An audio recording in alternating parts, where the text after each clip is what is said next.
Listo. Bueno, pues muy buenos días, chicos. Gracias por estar otra vez en esta clase de las cartas. Vamos a continuar. Empezamos con la invocación de Radha Burner.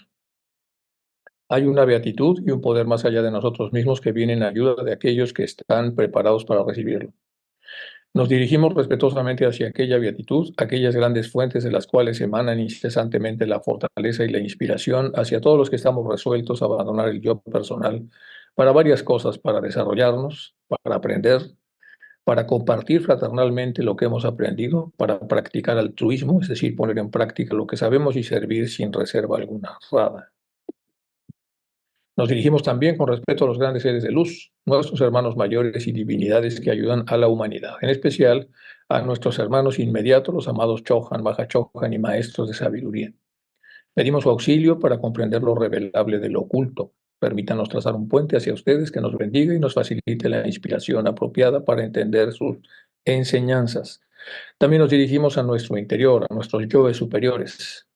Queremos, y así lo decimos, lo manifestamos él como el estudiante ideal, el estudiante fiel que nunca pone en duda a sus maestros, que siempre les agradece y les ama con devocional afecto, que siempre los admira y los respeta porque sabe que son el divino camino que a todos nos aguarda.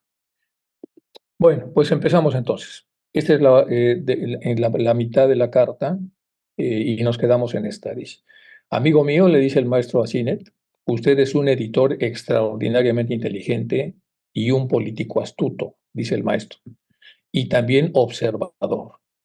Aquí le está diciendo tres cosas. Es inteligente, es políticamente astuto y buen observador. Y tal vez nadie en toda la India profundiza tanto como usted en la construcción interna de los coups d'etat anglo-indios. El coup d'etat es un término francés que significa golpe de Estado. Es el cambio de un gobierno de manera inmediata. Se llama así coup d'etat. No sé cómo se pronuncia bien exactamente, pero es una frase muy común que se utiliza en Europa, en toda la historia política de Europa. Entonces aquí el maestro lo que está diciendo que nadie profundiza tanto como usted en la constitución interna de los rebeldes que pueden hacer golpes de Estado o cambiar los gobiernos de la noche a la mañana. Y le dice a los anglo-indios, tanto en la parte de los hindúes como en la parte de los ingleses. Esto es, entre otras cosas, porque se considera que la colonización de la India fue un gran sincretismo, es decir, se unieron pero no se mezclaron, a diferencia de otras colonias que fueron diferentes de otros países. Entonces, por eso está hablando entonces, yo creo que el maestro hablando con un poco de sarcasmo de este término así. Sin embargo, le dice a Sinet, no lo hace lo suficientemente bien. A pesar de que usted es muy inteligente, un político astuto y observador, le falta, dice, no lo hace lo suficientemente bien. Y los primitivos estratos originales en el terreno político, los primitivos estratos originales en el terreno político de estas dos grandes áreas, la hindú que no se ha mezclado y la británica, como génesis de algunos actos de Milord Ripon. Milord Ripon es todo un caso. Milord Ripon es un político muy astuto y muy sagaz, que primero fue nombrado caballero, después tuvo varios nombres dentro de la realeza británica y finalmente fue elevado a marqués a raíz de las cosas buenas que hacía. Quien quiera revisar un poco cuál es la ruta que hacen los británicos para generar entonces eh, eh, personas asociadas a su realeza, que lea el libro de Salvador de Madariaga que se llama Ingleses, Franceses y Españoles. Y ahí viene un poco la secuencia. Él dice que los británicos premian mucho la acción y se van un poco menos por el tema más ético-moral, sino más la acción es la que es premiada, es el país de la acción. El que hace acciones impresionantemente eh, reveladoras es el que tiene automáticamente acceso a la nobleza británica. Por eso es que es la única nobleza donde normalmente hasta los piratas podían ser caballeros, como el caso de Drake, que era el Sir Francis Drake. Bueno, entonces aquí está hablando de Milord Ripon, porque está hablando un poco el maestro de lo que pasa con esa casa real. Y es muy curioso, dice, como génesis de algunos actos de Milord Ripon fueron y son terra incógnita para usted. O sea, son cosas que usted no domina bien, le dice a Sinet. Y para muchos otros políticos tal vez avesados que usted. Ni Lord Ripon ni sus consejeros, aquellos que se ocultan, esperan ningún resultado importante mientras dure su mandato en la India, es decir, mientras dure la colonia. Bueno, Lord Ripon se podía hablar mucho, sobre todo de cómo fue escalando escaños en todos los sentidos, a pesar de que era un liberal. Y aquí les puse una síntesis pequeñita nada más de pues, la historia, que es muy larga, tanto del padre de él como del que está hablando aquí el maestro, que es la siguiente generación, que ya estuvo en Chennai. Dice, bueno, cuando Gladstone volvió al poder en 1880, nombró a Ripon virrey de la India, que es más o menos lo que le toca a los maestros cuando están escribiendo esta carta, cargo que ocupó hasta el 84, es decir, durante 4 años. Durante su estancia en la India, además eran intelectualmente muy potentes, todos los Ripon eran, eran muy, muy inteligentes, y anduvieron metidos en montones de cosas, eran verdaderos generalistas, eran todos, todo un personaje desde el punto de vista político. Entonces, durante su estancia en la India, Ripon introdujo una legislación, la famosa ley Ilbert, de la que ya hemos estado hablando, llamada así por el miembro legal del Consejero Educativo del Virrey, que habría otorgado a los indios nativos más derechos legales de los que normalmente tenían, incluido el derecho de los jueces indios a juzgar europeos en los tribunales cuando esto acontecía. Aunque progresista en su intención, los Ripon, la legislación fue echada por tierra por los europeos que vivían en la India, que no la aceptaron. Europeos, se está hablando específicamente de los británicos, y que no querían ser juzgados por un juez nativo. En esto, Ripon recibió el apoyo de Florence Nightingale, quien que también respaldó los esfuerzos para obtener una ley de tenencia de tierras de Bengala, de también la que ya ha hablado el maestro. Eventualmente, la ley de tendencia de Bengala del 1885, que viene después, que mejoraría la situación de los campesinos. ¿Se acuerdan ustedes que se ha hablado también mucho de la revuelta de los campesinos? En 1882 derogó la controvertida ley de prensa vernácula, aprobada por la ley Linton, que también promovió los códigos de hambruna de la isla. También se contribuyó incisivamente a aprovechar a Dietrich Brindis a organizar el Departamento Forestal de Madras, etcétera. Entre otras cosas, él también fue director de la famosísima Sociedad de Geografía de los británicos, que como sabemos está ahí en un costado del Hyde Park, y donde están pues los restos, reliquias y hazañas de la mayor cantidad de investigadores que uno se puede imaginar, desde el capitán Cook hasta prácticamente todos los descubrimientos que hicieron los británicos durante el siglo XIX. Entonces, de eso estamos hablando. Es un político muy avesado, muy culto, muy desarrollado, y le está diciendo el maestro a Sinet que su nivel es bueno, pero que le faltó un poco más, por eso lo está comparando un poco con los Ripon, para poder entender mejor lo que estaba tratando de hacer a la hora de fundar el famoso periódico, que es lo que hemos estado viendo en las últimas clases. Bueno, creo yo que por ahí va el asunto de lo que serían los Ripon. Y por eso lo está mencionando el maestro. Ni los Ripon ni sus consejeros, aquellos que ocultan, esperan ningún resultado importante mientras dure su mandato en la India. Es decir, es humo político, es lo que está diciendo. Sin embargo, pues tienen una raigambre monumental debido al ruido que hacen y al interés que muestran, solo que el interés no es real. Ellos son más ocultistas de lo que usted pueda imaginar. Dice, sus reformas liberales no están destinadas a la India, como dicen, cuya prosperidad o adversidad les tiene sin cuidado. Ellos van más allá, tienen la mirada puesta en los resultados futuros muy lejanos y en la actuación de la prensa en los proyectos Hilbert, en el tema de los arrendamientos de Bengala, etc. Está dirigido a la Inglaterra protestante, la cual muy pronto, demasiado pronto, si alguien o algo lo remedia, se encontrará asfixiada por los invisibles anillos de la apófisis católico romano. Amigo y hermano, que es cosa que no sucedió, como sabemos. Se mantuvo la iglesia anglicana con el mismo poder que conocemos hasta nuestros días, siendo calvinista como lo es hasta ahora. Amigo y hermano, el único de su raza al que yo miro con cálido y sincero afecto es usted. Tenga cuidado. No rechace demasiado a la ligera mi advertencia, porque es una advertencia solemne y la única insinuación que se me permite hacerle. El escepticismo político, es decir, que los políticos no crean en nada ni nadie, pero de alguna manera entonces saben mostrar intereses que no tienen, etcétera. Igual que cualquier otro. Desdeña y ridiculiza las observaciones de aquellos que no pertenecen a su partido. Los que no son de su partido son desdeñados y ridiculizados. Y eso tiene también toda una explicación psicológica. El que no pertenece a un grupo, las personas del grupo, para demostrar su cohesión interna, lo que hacen es ridiculizar a los que pertenecen a otro grupo para de alguna manera darse un baño de unidad. Bueno, Luego se dan cuenta de sus equivocaciones cuando ya están en la fosa, cuando aquello que criticaron en realidad era lo que de alguna manera llevaba la verdad para poder hacer una gestión apropiada de las cosas. Por eso cuando vienen las revueltas se arrepienten los que de alguna manera las fomentaron a través de la ridiculización de los que trataban de impedirlas. Más o menos yo creo que el maestro está diciendo eso porque ven ustedes que hablamos también de las revueltas que hicieron los campesinos. Tenga cuidado, pues no es en absoluto una simple fosa donde se puede caer, sino un abismo, lo que está preparándose para ustedes. Bueno, este es el último slide que vimos, lo estamos viendo con mucho detalle para que vean el grado de sofisticación con el que el maestro le está hablando a Sinet y le está comentando que el entorno que le tocó, en el que le tocó trabajar es muy complejo, muy resbaloso, muy difícil y que si hubiera necesitado la astucia política de personajes que no estaban en la India en aquel entonces para poder sobrevivir y darle de alguna manera sobrellevar las cosas, dándole aparentemente a cada uno de los grupos involucrados algo como para evitar entonces que hubiese una crisis que evitara que se pudiera publicar el periódico, que es lo que al maestro le está interesando en todo esto. Vamos a meternos con más detalle con lo que dice el maestro. Y para eso vamos a hablar un poco de lo que le faltó, lo que dice él que le faltó a Sinet. Le faltó trabajo político, oficio político.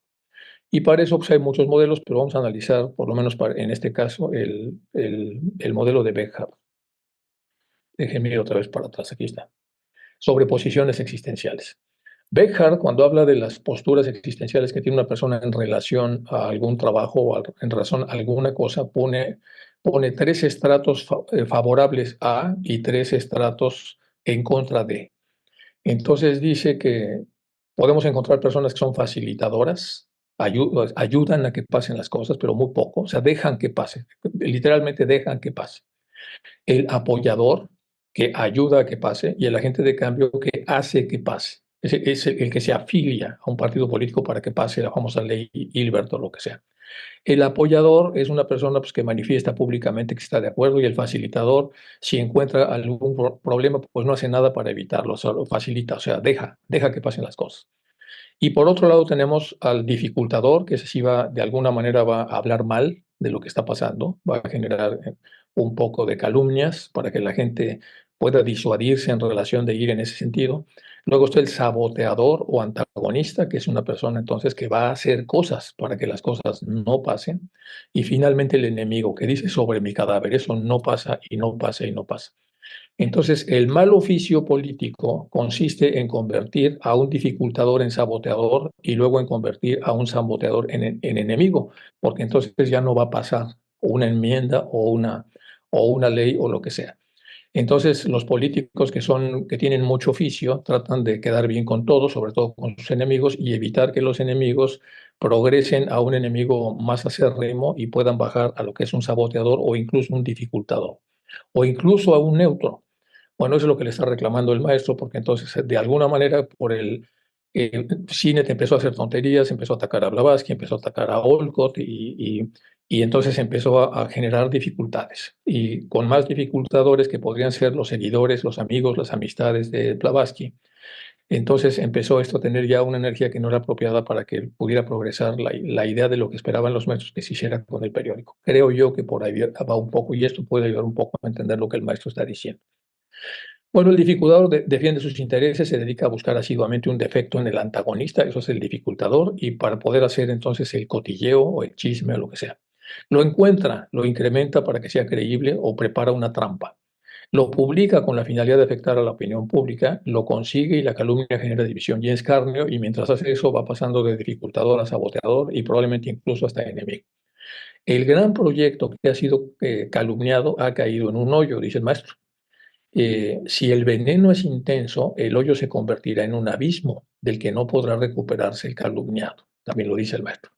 El karma seguirá a los perpetradores, eso es indudable, pero el daño pospondrá los efectos beneficiosos de lo dañado, pues tendrán que generarse nuevas circunstancias para que la oportunidad de tener un diario en el que se pueda hablar de las cosas que se hablaban ya en The Theosophist vuelva a presentarse. Es lo que está diciendo el maestro, es una interpretación entonces respetuosa, si es que va por ahí, creo que por ahí va el asunto.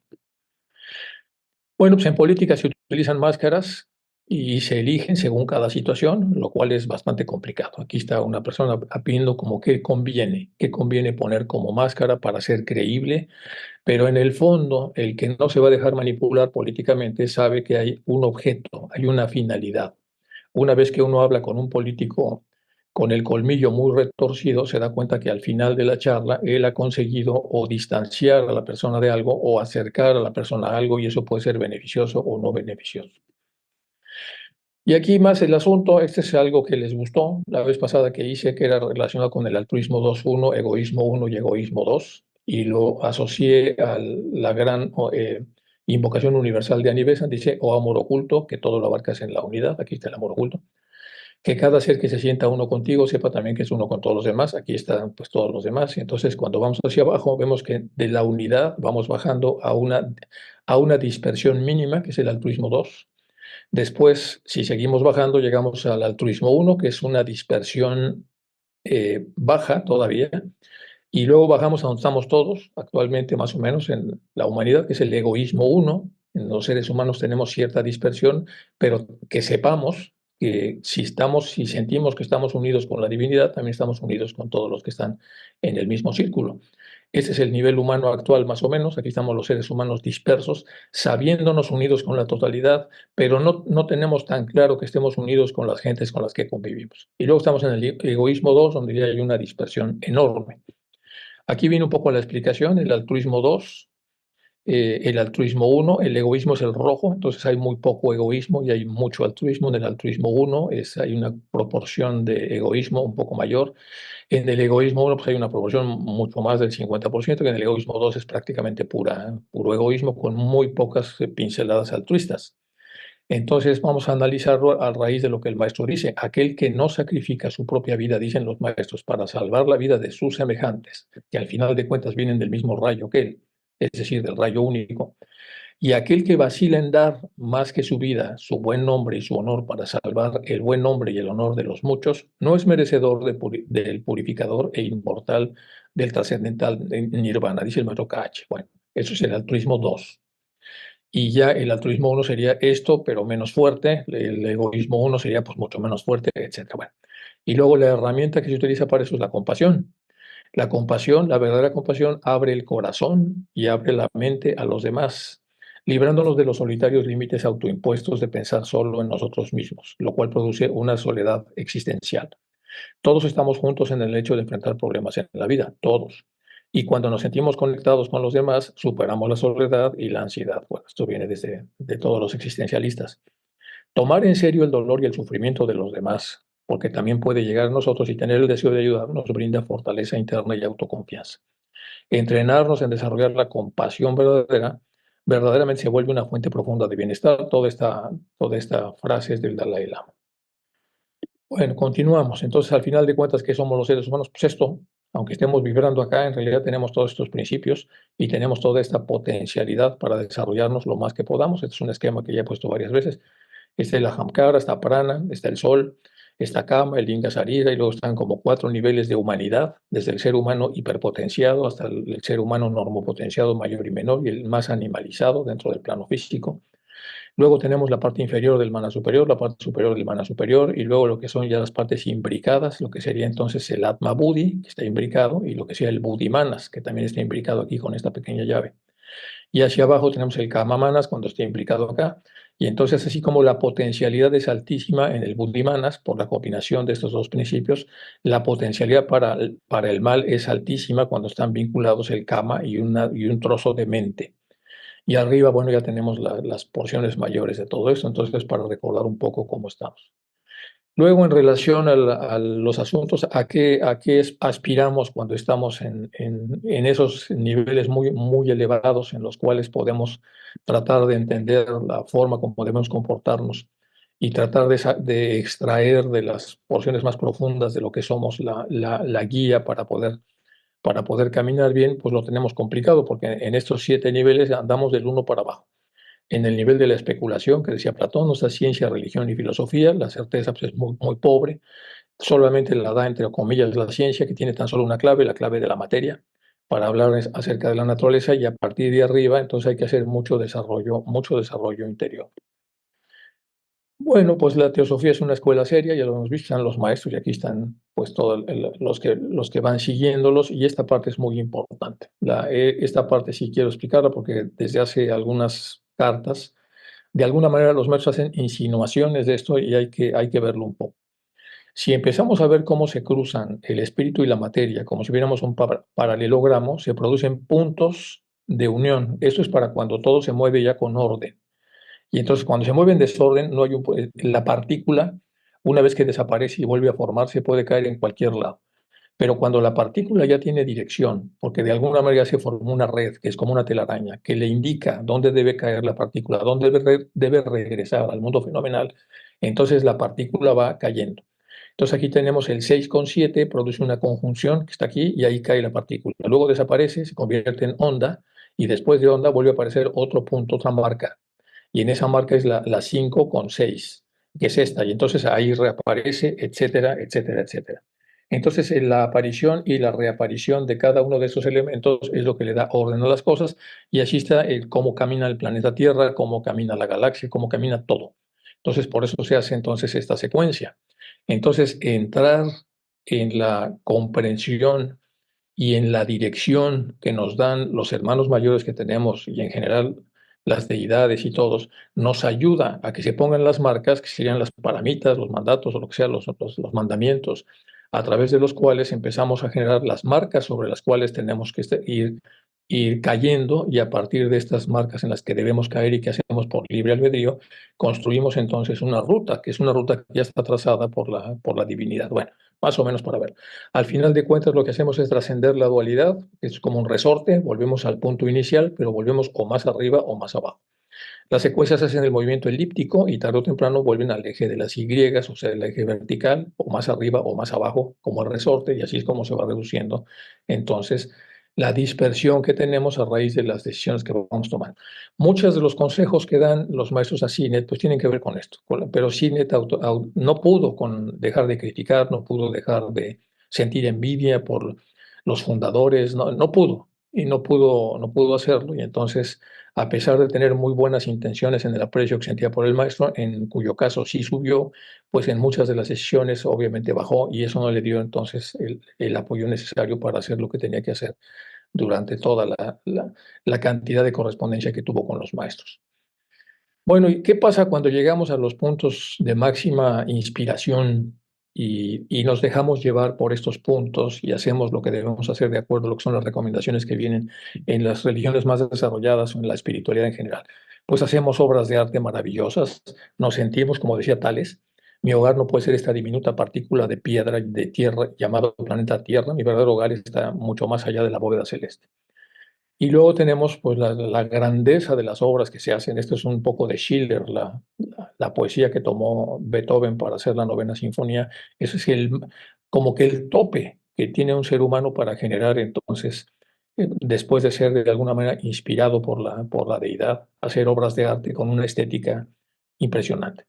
Y ese es un poco de lo que viene en la novena sinfonía, o amigos, dejemos esos tonos, entonemos otros más agradables, es decir, en esta espiral dejemos los tonos inferiores para pasar a los superiores y más alegres. Alegría, hermosa llama de los dioses, hija del Elíseo. Entramos, oh celestialidad, en tu templo, ebrios de fuego transformador. Tu hechizo funde de nuevo lo que los tiempos separaron, o sea, une. Los hombres se vuelven hermanos, eso lo sabemos a qué se está refiriendo Schiller. Allí por donde reposan tus suaves alas. Abrazaos millones de hermanos una vez que estamos en ese tono de vibración. Que ese beso envuelva al mundo entero, hermanos. Y aquí viene una parte bellísima que en la obra de la novena sinfonía viene musicalizada. Más allá de la bóveda celeste, tiene su morada un padre amante y bueno, y viene más de la bueno, hacer esto para un ser humano es posible, hacer estas obras de creación que son fuera de serie para donde estamos ubicados, son posibles gracias a la continua vibración que proponen los seres con los que nos inspiran. Entonces ahí, por supuesto que hay una reflexión. ¿Qué hubiera pasado si Sinet, ya sabemos que Hume no, porque Hume se vendió con los hechiceros, pero ¿qué hubiera pasado si Sinet sí sigue las recomendaciones que le dice el maestro, que le va poniendo las marcas por donde debe seguir? ¿Qué hubiera pasado? Bueno, pues seguramente hubiera surgido el periódico que querían los maestros, como querían los maestros que surgiera, que vamos a seguir viendo en esta carta, que van a seguir hablando de ese tema, y hubieran pasado otras cosas, pero pues no pudo, le faltó un poco a CINET, obviamente hizo mucho, pero le faltaron cosas que hacer. Bueno, aquí la recomendación es leer un poco a Parménides, porque Parménides tiene mucho que ver con la semejanza y desemejanza, es decir, con las cosas que nos hacen sentir que estamos subiendo y las que nos hacen sentir que estamos bajando. Entonces, ¿con qué cosas queremos semejanzas y con qué cosas de las que vemos queremos desemejanzas? ¿De qué queremos alejarnos y a qué queremos acercarnos? En el entendido de que en el terreno político mundano, es decir, no profesional, sino mundano, hay personas que nos engañan respecto a lo que quieren y a la vibración que tienen. Bueno, pues lo habitual es hacer una desemejanza y alejarse. Y cuando vemos personas que nos agregan valor vibracional, pues lo que queremos por sentido común es acercarnos. Pero bueno, hay un tema político complejo a este respecto. Entonces, las semejanzas, que cada ser que sepa que uno contigo, sepa también que es uno con todos los demás. Bueno, entramos en el terreno de las semejanzas a través de la unión espiritual con la fuente.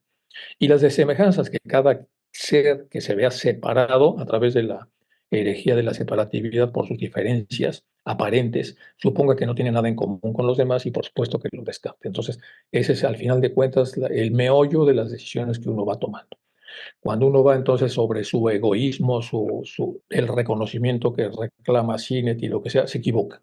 Y podíamos hacer entonces de alguna manera toda una apología de la gran cantidad de errores o de sugerencias no llevadas a cabo por Sinet, lamentablemente, muchas de las que sí llevó, pero otras no, y eso al final condenaron a varios de los proyectos importantes que tenían los maestros para con los hombres en esa época.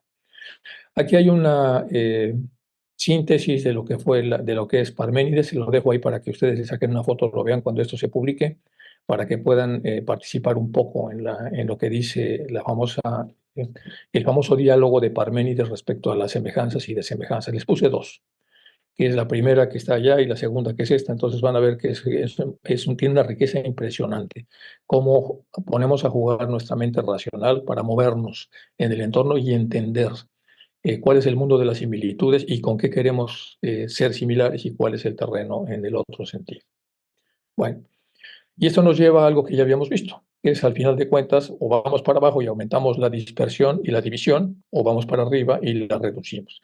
Siempre hay una línea imaginaria, la línea imaginaria que es la solución de la dispersión o de los contrarios y que va llevando poco a poco a la unidad. Y ese es otra vez el altruismo 2, el 1, el egoísmo 1, egoísmo 2, que ya habíamos visto, y aquí están entonces lo que son los concomitantes, es decir, los concomitantes son aquellas cosas similares. Por eso el tema de Parménides es tan importante, porque a veces no vamos a encontrar los originales, pero sí vamos a encontrar los similares, que también sirven para escalar o para desescalar.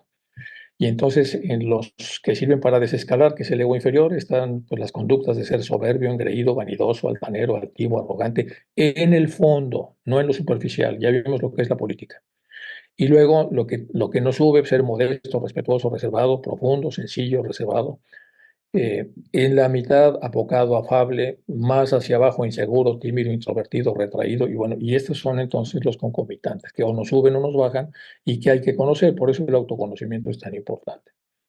Ahora sí, continuamos con la carta. Ya vimos entonces la primera parte y con algún comentario en relación a lo que el maestro está hablando acerca de lo que es políticamente importante para que las cosas salgan, desde el punto de vista de la política, en donde realmente nos hacemos cargo de los intereses de todos los involucrados para poder producir un equilibrio, no del que utiliza la política para, para aparentar ser de una manera sincera. Bueno, vamos a continuar con la carta.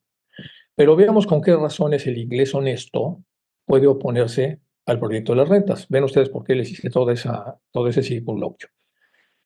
Porque está hablando acerca de la política, pero ahora el maestro dice, bueno, pero vamos a ver qué razones tiene un inglés honesto para oponerse al proyecto de las rentas de Bengala que ya habíamos visto. Por más grande que sea incluso actualmente la miseria de los campesinos de India, por más justas que sean las represalias que se están acumulando contra los seminars, que son esos capitalistas hindúes históricos que ya generaron un montón de prebendas y beneficios, con más justa que sean las represalias que están acumulando contra los seminares por sus abusos, en resumen, por más humano y generoso que en apariencia sea el proyecto de rentas, sin embargo, ningún gobierno honrado, hablando con esa actitud, tiene el derecho de romper por su propia voluntad y a su placer sus propias promesas y compromisos. Es decir, si el gobierno ya prometió algo, y aquí es donde la política se convierte en acto. Entonces está el discurso político, la planificación política, la conjunción política, o sea, un montón de cosas que tienen que ver con el preparado, por eso es lo que hacen los congresos, y luego vienen la ejecución política que tiene que ver entonces con las leyes.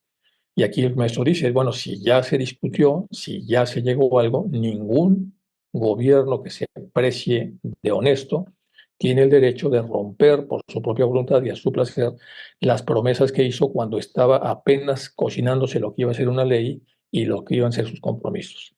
Los RIOT, entonces, era un término económico general de los arrendatarios y cultivadores campesinos sin derechos claramente definidos con sus terratenientes o saminars, que son estos ricos de esa época.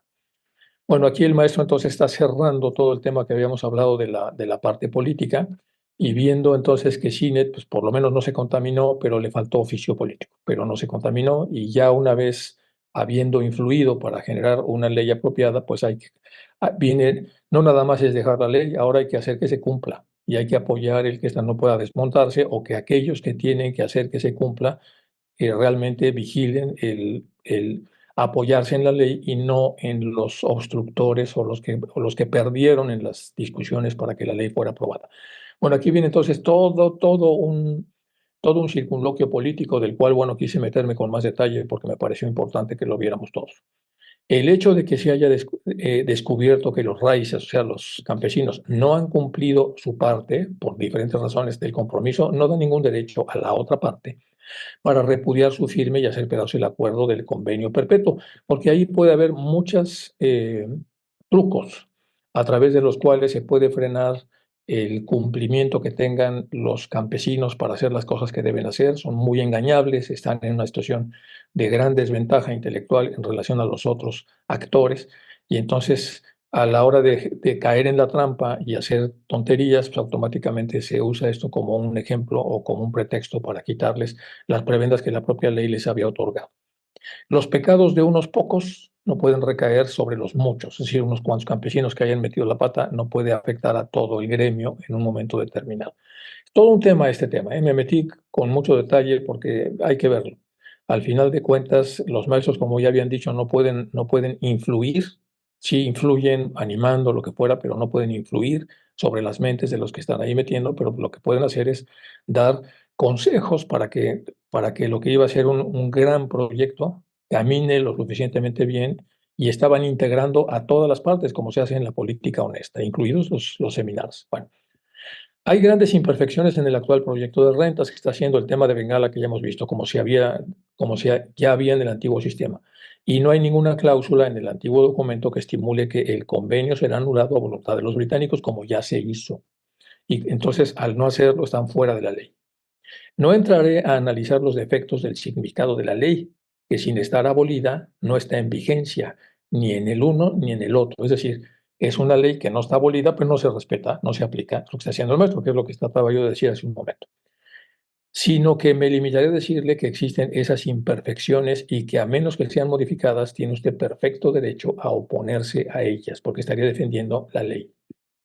No se espera que sea usted la causa de que se retire el proyecto, sino simplemente de que ayude a los seminarios a analizar sus defectos que están generando este problema.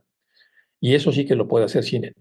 Y esto usted puede prometerlo libremente. Sin embargo, no debe parecer que yo esté tratando de influirle en un u otro sentido. Será un tema de usted, si usted decide darle, darle actuar de acuerdo a lo que está sucediendo en su entorno, porque es un problema que está caminando, entonces como que es el momento para pronunciarse en contra del no cumplimiento de los seminarios en relación a la ley que se ha publicado.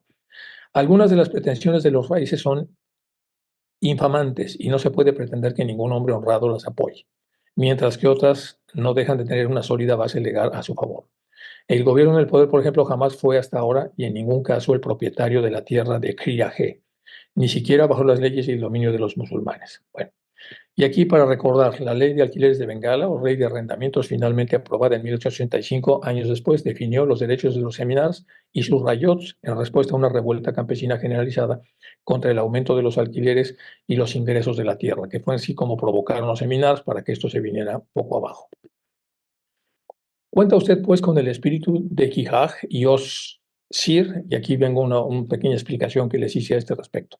El Kitab es un tratado sobre impuestos y problemas fiscales del Estado preparado por el califa, cuando la India era un califato o una serie de varios califatos. Recopiló la obra más antigua conocida sobre principios de la religión islámica para entender por qué se administraba de esa forma, que era una mejor forma de cómo estaban administrándolo los británicos, la parte islámica de la que ya había hablado el maestro. Para imponerse, entonces, cuenta usted pues con el espíritu de Quijaj para imponerse, es decir, la, la argumentación histórica en donde se compara lo anterior con lo reciente, para imponerse y que se cumpla la promesa que ustedes hicieron a los terratenientes y distraerles durante unos meses hasta el día del imparable aplastamiento que les está reservado. Todo lo que se le pide que haga es en beneficio de su país, lo mismo que del mío. Es soslayar la fea fachada del edificio, tomando en consideración solamente la verdadera naturaleza de la situación, lo que hay dentro del edificio y los futuros resultados positivos en el caso de que usted logre superar sus muy naturales escrúpulos que seguramente van a evitar que usted pueda trabajar a favor de esta enmienda. Dentro de unos días es posible que reciba usted una oferta formal, medite sobre ella. Aquí también entonces le dice que va a recibir una oferta, pero que lo medite. Sí, ¿qué quiere decir? Que tenga cuidado. No se deje influir por ninguna consideración relacionada con mis deseos. Si usted considera honradamente que el ofrecimiento es incompatible con el criterio de sus ideas europeas sobre la base, sin vacilar y permita que me despida de usted amistosamente, aunque con tristeza, por un eterno agradecimiento, con un eterno agradecimiento. Vean nada más lo que está diciendo aquí el maestro. Dice, dentro de unos días es posible que reciba usted una oferta formal, le dice a Sinet, medítela muy bien. No se deje influir por ninguna consideración relacionada con mis deseos. Si usted considera honradamente que el ofrecimiento que le van a hacer es incompatible con el criterio de sus ideas europeas sobre la verdad y el honor, rechácela sin vacilar. Y permita, si es que usted toma esa decisión, que yo me despida de usted amistosamente, aunque con tristeza y con eterno agradecimiento. Es decir, le van a ofrecer algo y él, si utiliza otra vez su honor y el sentido de verdad europeo, es probable entonces que rechace esta sugerencia y si él la rechaza, el maestro no le va a quedar más remedio que alejarse. Lo que estábamos viendo hace un momento de Parménides, de las similitudes y de las semejanzas y desemejanzas. Cuando en este caso Sinet, que ya era un gran amigo del maestro, empieza a tener una serie de comportamientos desemejantes, el maestro le dice, si usted sigue para allá, esto se va a romper. No hay manera de que yo vaya hacia allá, porque usted no está haciendo entonces un, una reflexión apropiada. Muy interesante. No puedo esperar que usted vea las cosas desde mi propio punto de vista, dice el maestro. Usted mira hacia afuera y yo veo hacia adentro. Este no es el momento para sentimentalismos. Todo el futuro de la joya más brillante. Oh, cuán sombría sátira en ese nombre de la corona de Inglaterra está en juego. Y yo estoy obligado a dedicar todas mis fuerzas, mientras el Chohan lo permita, a ayudar a mi país en esta hora nona de su desdicha. Bueno, pues miren, es lo que está sucediendo aquí con el maestro, hace lo que puede y advierte a Sinet de una serie de cosas que están por pasar, le dice cuáles son los efectos a través de los cuales él puede tomar decisiones que no son las más apropiadas. Y luego, por supuesto, se expresa, como siempre, con sarcasmo en relación a lo que está pasando con esta joya de la británica. Pues vamos a leerlo otra vez. No puedo esperar que usted vea las cosas desde mi punto de vista. Usted mira más hacia afuera y yo veo hacia adentro. Usted ve la fachada, yo veo adentro lo que hay. Este no es momento para sentimentalismos, porque la fachada, pues cualquiera la pone, pues es una máscara. Todo el futuro de la joya más brillante de la corona, cuán sombría sátira en ese nombre, de la corona de Inglaterra, está en juego. Todo el futuro de esa joya más brillante de la corona. Bueno, yo no puedo trabajar más que con aquellos que quieran trabajar con nosotros. No me acuse, amigo mío, porque usted no sabe, no puede saber la extensión de las limitaciones a las que yo estoy sujeto. Aquí habla otra vez de las semejanzas y desemejanzas. No crea que estoy tratando de poner un cebo, un aliciente para que usted acepte aquello que rechazaría en otras circunstancias, porque no es así. Al haber dado mi solemne palabra de honor a aquel a quien debo todo lo que soy y todo lo que sé, me encuentro sencillamente impotente en el caso de que usted rehúse y tendremos que separarnos. Nota 2. La famosa ley esta de Wasfilia o NER se refiere a las leyes musulmanas acerca de la taxación de impuestos. Y ese es más también de lo mismo que habíamos visto en el slide anterior. Entonces tiene mucho que ver entonces con la forma como se imponía a las personas que tuvieran que pagar una vez al año una cuota que normalizaba lo que se había cobrado antes o después para tener más o menos una idea de para que fuera más o menos justa la recaudación. Bueno, si el proyecto de rentas no hubiera sido acompañado del alboroto y de la discordia del proyecto Hilbert por el caso de desacato, yo hubiera sido el primero en aconsejarle que rehusara. Sin embargo, tal como está ahora la situación y habiéndoseme prohibido utilizar otra cosa fuera de los poderes corrientes, soy incapaz de hacer las dos cosas a la vez y me veo obligado a escoger entre ayudar a mi desventurada madre patria y nuestra relación futura que se va a ver afectada. Usted es el que debe decidir. Y si esta carta está destinada a ser la última, porque depende de lo que usted vaya a decidir, le ruego que recuerde, por su bien, no por el mío, el mensaje que les envié a usted y al señor Hume, a Simla por mediación de HPB. Lord Ripon no es un agente libre. El verdadero virrey y gobernador de la India no está en Simla, sino en Roma. Y el arma efectiva del que este último se sirve es el confesor del virrey. El confesor del virrey está manipulándolo para que siga las cosas que está haciendo. Entonces, esa es la profundidad del edificio, lo que está más allá de la fachada. El que hace los susurros etéricos, el que genera los círculos, que es otra persona que no se ve, la mano que mueve la cuna, etcétera, es ese invisible que está ahí, es lo que está aquí denunciando el maestro. Le ruego que transmita mis mejores saludos a la señora y al Morcel. Tenga la seguridad de que, a pesar de algunas omisiones y equivocaciones que pasan inadvertidas, su budismo esotérico es la única exposición correcta de todo lo que usted ha hecho, si bien incompleta, de nuestras doctrinas ocultas. Aquí le da entonces un espaldarazo a ese libro que tiene menos errores que el de la vida oculta. Usted no ha incurrido en errores básicos fundamentales y sea que fuere lo que se le dé a usted, de ahora en adelante no estará en contra ni de una sola de las frases de su libro, sino que al contrario aclarará cualquier aparente contradicción.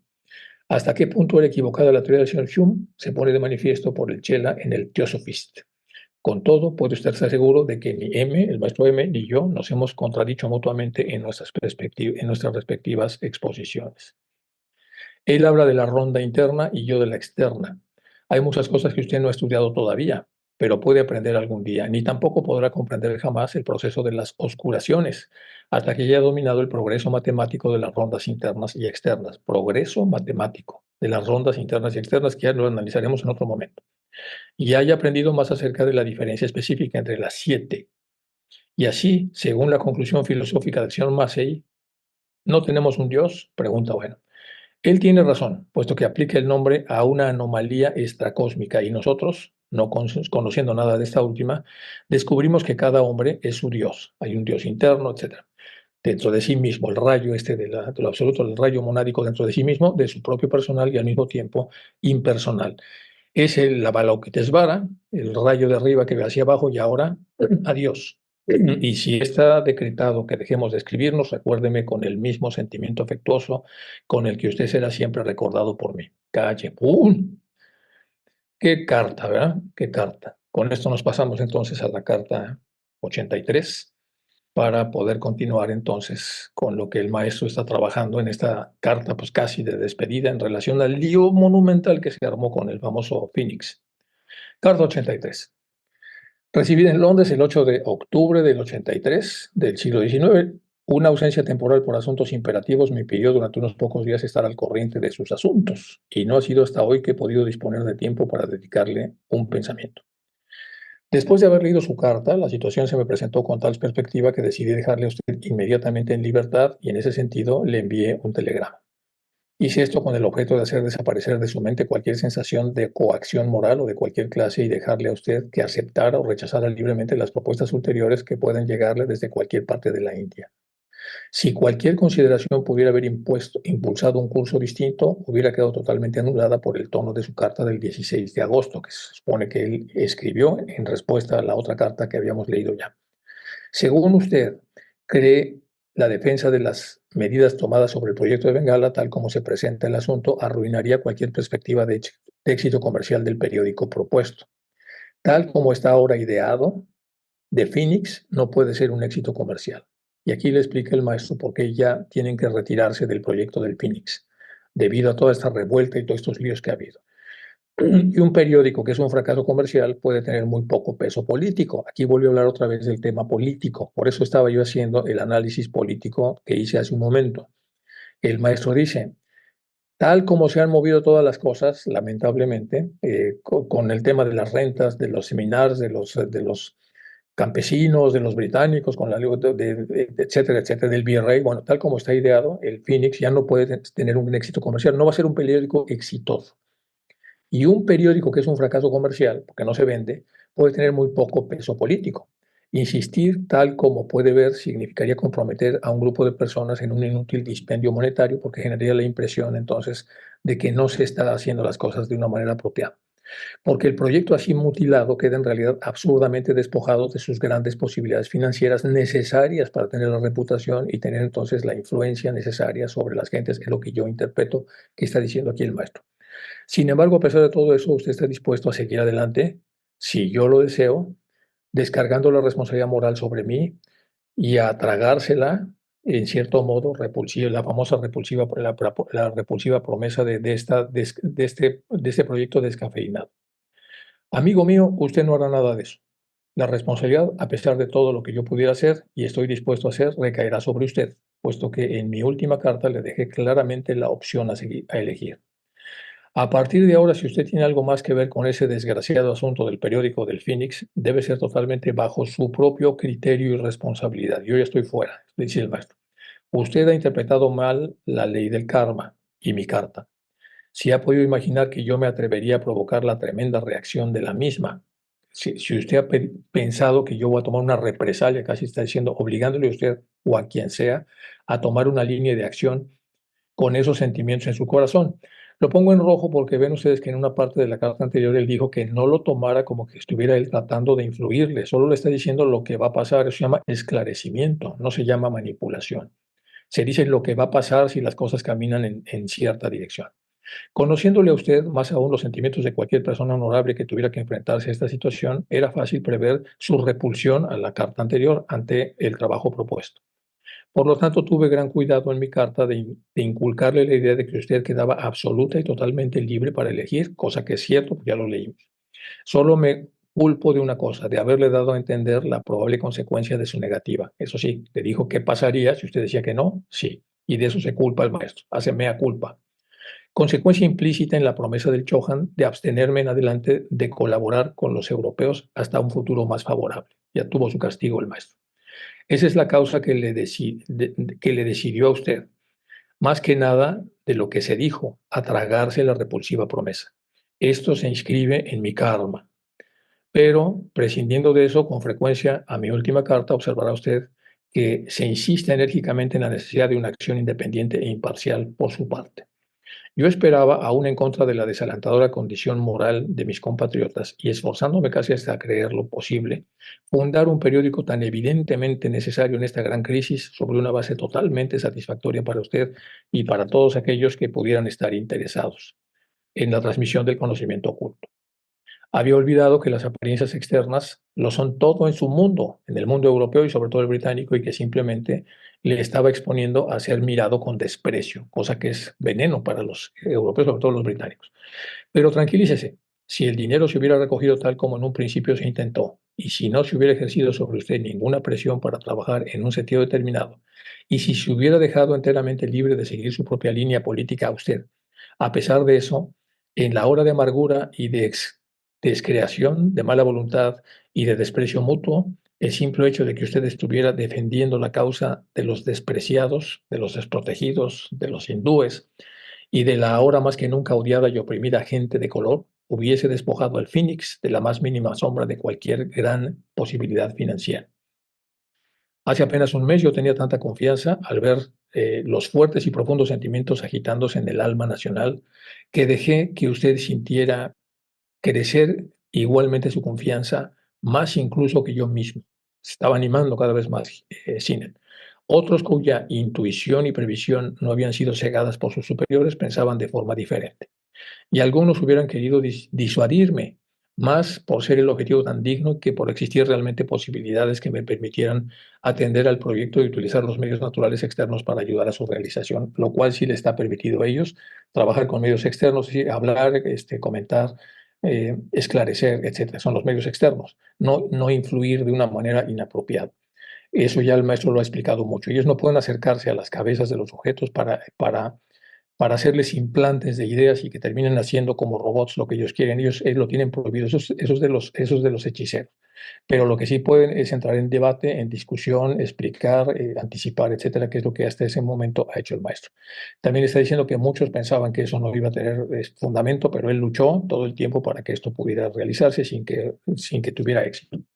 Si fuera posible que usted aguardara, sin precisar fecha, el esquema original podría realizarse, pero esto no es así y por lo tanto debo hacer desaparecer la última apariencia de coacción sobre su libre albedrío y agradecerle el haber secundado tan lealmente el intento de beneficiar a la India a través de esto, incluso a costa de sus sentimientos y sus intereses económicos.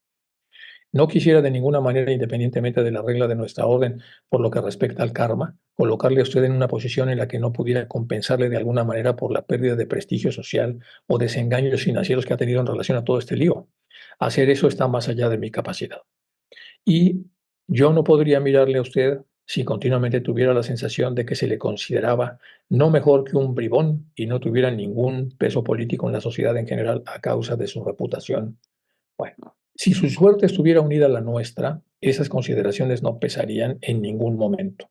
Para todos aquellos, sean Johans o Chelas, que han ofrecido voluntariamente para trabajar con nosotros, la primera y última consideración es si podemos hacer un bien a nuestro prójimo, sin importar lo humilde que sea, y no nos permitimos ni siquiera pensar en el peligro de cualquier ofensa, injuria o injusticia que nos inflinja siempre que, independientemente de que eso se reciba, podamos ayudar y proteger lo más importante, lo más nítido, lo mejor que hay en el interior de esos edificios que tienen esta fachada tan hermosa, pero que están podridos por dentro. Estamos dispuestos a que se nos escupa y se nos crucifique diariamente, no una sola vez, si de ello puede resultar un verdadero bien que dé progreso para otros que lo requieren. Pero el caso es totalmente distinto con usted. Usted tiene un camino más práctico, usted es inglés, a seguir en el mundo y su posición en él no debe ser puesta en peligro. Por otra parte, además de usted, los que aportan su contribución al capital deben ser tratados con equidad. Entre ellos hay ricos seminars, los que han metido, o por lo menos parte del dinero, pero también hay patriotas pobres e incluso teósofos, van a ver ahora, patriotas pobres que han hecho grandes esfuerzos para hacer pequeñas aportaciones para que tuviera éxito por una pura devoción hacia nosotros. O sea, por confiar en nosotros, estos patriotas pobres pusieron todo y por amor a la madre patria. Por lo menos 50 de ellos están esperando el giro que tomarán los acontecimientos y están reservando sus recursos hacia el último momento antes de proceder al envío a Calcuta. Teósofos de corazón en diversas partes de la India han estado solicitando activamente suscripciones para poder apoyar al proyecto, con la teoría de un posible beneficio sobre el capital expuesta por circular en el señor Morgan. El proyecto ha sido calurosamente recomendado por Olcott, el coronel Gordon, del que ya hablamos hablado, Norendro y otros conocidos y no conocidos de usted. Un desastre financiero del Phoenix, de la naturaleza que usted anticipa, comprometería la influencia personal de todos, porque todos de alguna manera caerían en ese pozo. Además, con esas perspectivas, su anterior ayudante, el señor Daré, dejaría de interesarse en ayudarle, aunque el señor Alien se lo permitiera. Es decir, había una diáspora de personajes, lo cual sería muy malo para, la, para el proyecto de la teosofía, que es más importante que el proyecto de Phoenix. Y finalmente, a menos que su fe personal en mí le cegara hasta el punto de reprimir su instinto de prudencia, ¿no arriesgaría usted su propio capital trabajosamente conseguido en una empresa destinada al fracaso como el Phoenix? De modo que en conciencia usted no podría permitir que nadie lo hiciera, excepto que se le permitiera a usted descargar la responsabilidad moral sobre mí, en una palabra, obligarme por medio de un milagro a asegurar, si eso fuera posible, el éxito. Si esto hubiera estado permitido, el periódico ya estaría fundado y su voz se habría hecho escuchar entre el ruidoso clamor de asuntos contemporáneos de la India. Yo hubiera formulado mi comunicación de hoy todavía con más énfasis, si no fuera porque al decirle que abandone la empresa, asumiría además la responsabilidad de interceptar su libre decisión. Es mejor que usted proporcione al grupo de Bengala la oportunidad de exponer sus condiciones claramente y, en conclusión, y sobre esto contestar un sí o un no. Para ahorrarle a usted tiempo y dinero, le pedí a Olcott que haga que Babu Nerendro le envíe a él las propuestas de los terratenientes para que él pueda enseguida, conociendo su índole y sus puntos de vista, decir si vale la pena que se les expongan a usted las demandas que tienen los seminarios o no. Y si no, que él se comunique inmediatamente con sus agentes en Calcuta, tal como usted lo solicitó, para ir desmontando todo esto. Esta es la situación actual de las cosas y es muy mala para la India que el proyecto no haya avanzado. Todavía es prematuro decirle a usted más sobre las influencias secretas que han originado este lío. Ya un poco se los digo.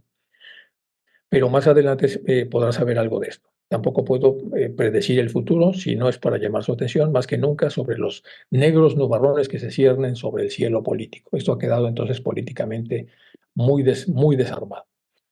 Bueno, usted sabe que le dije hace tiempo que esperara muchos y grandes disturbios de todas clases a raíz entonces de las fuerzas que se estaban trabajando.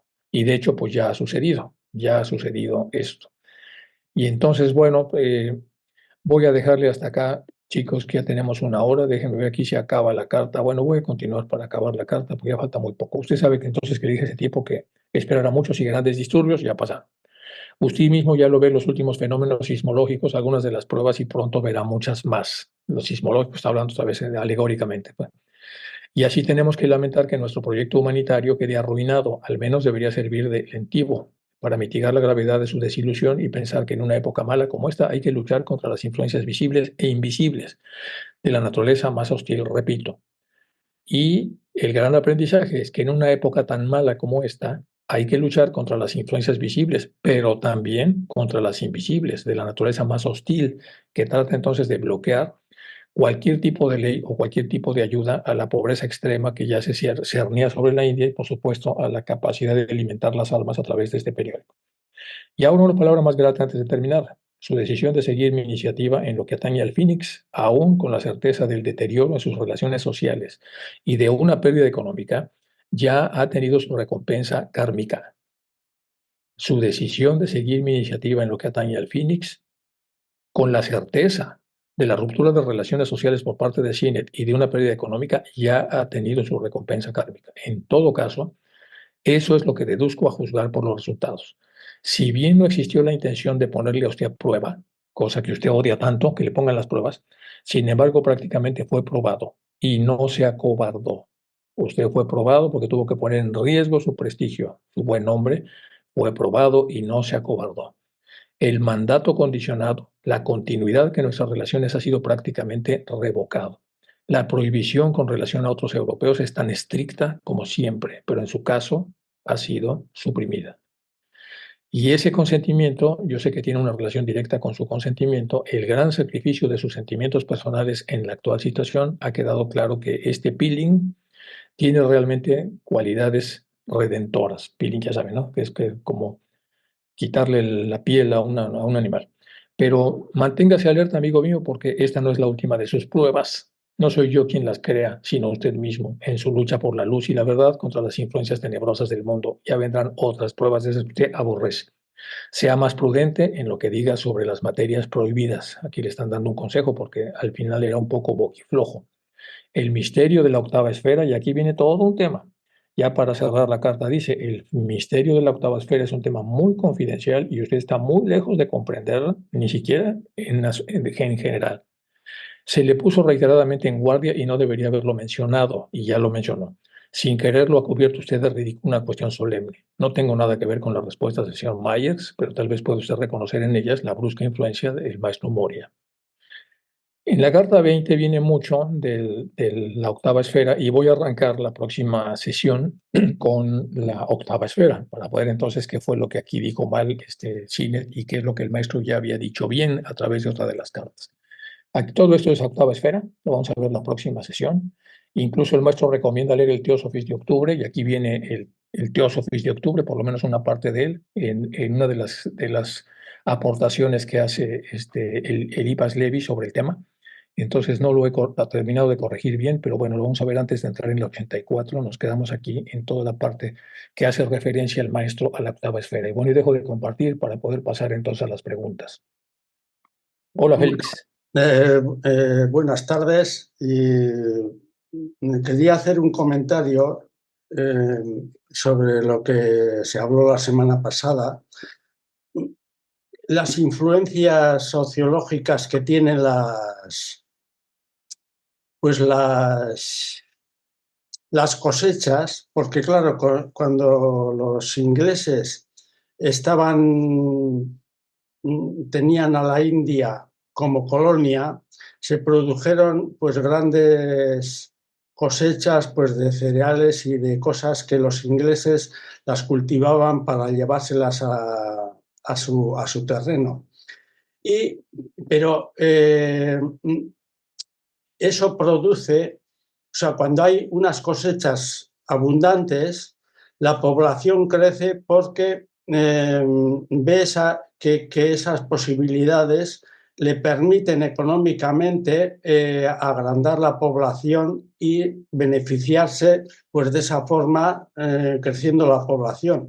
Pero claro, en la realidad la población eh, no podía disponer de esas abundantes cosechas porque eran para los ingleses, lo cual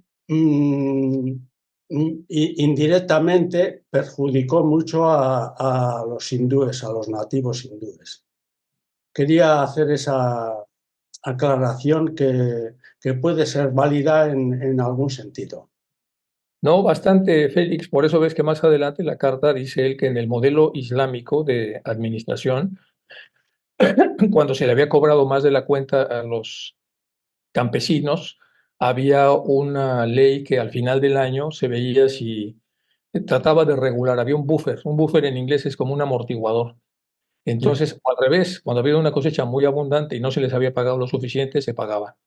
Y luego en aquella época, pues, por supuesto que toda esa tierra que es tan rica y tan próspera en los cultivos, siempre tenía excedentes, hasta la fecha puede alimentar a toda la India. Pero efectivamente los británicos se lo llevaban y usaron una ley diferente y eso generó, pues, primero injusticia, problemas, dificultades. Eso se iba a resolver con la famosa ley esta, que no se siguió al pie de la letra, porque un pequeño grupo de campesinos empezaron a pedir cosas que no eran razonables y se usó de pretexto esto para quitarla de encima. Pero sí, Félix, tienes razón, el modelo de explotación británico de los cereales era totalmente diferente. Es un modelo de que ustedes producen, traen, los seminarios se hacen cargo de ustedes sobre lo poco que van a pagar, porque son prácticamente como esclavos pero eso había generado una pobreza enorme, pues, más o menos lo que ya vimos. Pero gracias, Félix, y estoy totalmente de acuerdo con lo que dijiste. Es verdad, era una explotación terrible, y esta ley iba a mejorar mucho las cosas, pero de alguna manera la desmontaron, como dice el maestro, hubo muchas influencias invisibles para que esto sucediera y fue muy lamentable. Y ellos supongo que sienten la impotencia enorme de no poder influir sobre las mentes en donde sí influyen los hechiceros y al final pues, se produjo la caída de la propia ley. Pero bueno, es lo que estamos viendo en estas cartas tan sentidas y tan complicadas, donde el maestro se siente tan afectado porque no se va a poder hacer algo que va a producir un bien muy, muy, muy importante. Gracias, Félix, por la Bueno, aclaración. y también existe un paralelismo entre lo que ocurre con las abejas. Las abejas, cuando hay una floración pues muy abundante, eh, de un panal se desarrollan, hacen una nueva reina y se hacen dos panales, de esos dos, cuatro, y si sigue habiendo mucho más flores, de esos cuatro, ocho, etcétera, ¿no? Y luego, cuando viene un año pues de poca floración, eh, pasa que las abejas pues igual desaparecen la mitad o incluso podrían desaparecer todas. Es un paralelismo que también existe. Se O van a sea, ajustar la escala. No lo sabía, pero es muy interesante. sí. Muy bien, pues gracias, Félix. Todavía Bueno, tengo. pues gracias a vosotros por escuchar. Gracias. Tantos detalles de lo que son la personalidad cuando los maestros se dan cuenta de, wow, hemos abandonado nuestra India y cómo está sufriendo por todo lo que está pasando. Uy, esa carta tiene mucho, interesantísima esa carta, Sí, toda la saga, buenísima. porque cuando el maestro empieza a hacerla de empresario y empieza y mete a todos, se da cuenta de la pobreza, porque no se ya había perdido el Exacto, radar. Y luego entonces le pone más énfasis a tratar de hacer una ley que disminuya la desigualdad. exacto, que Bueno, ayude un poco a la pobreza de India, y pues porque, lo vemos hoy en día todavía. wow, pero hay mucho material en esa carta interesante. Gracias, Enrique, por traer Al contrario, tanto. al contrario, chicos, muchas gracias a todos. Y Emilio, eso del edificio no lo sabía.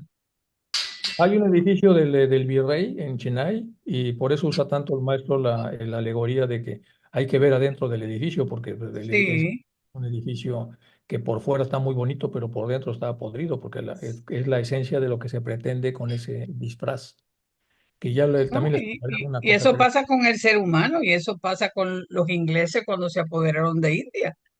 pues sí. Eh, Creyeron que era lo mejor y ya tú ves lo que le salió, o ya vemos lo que salió.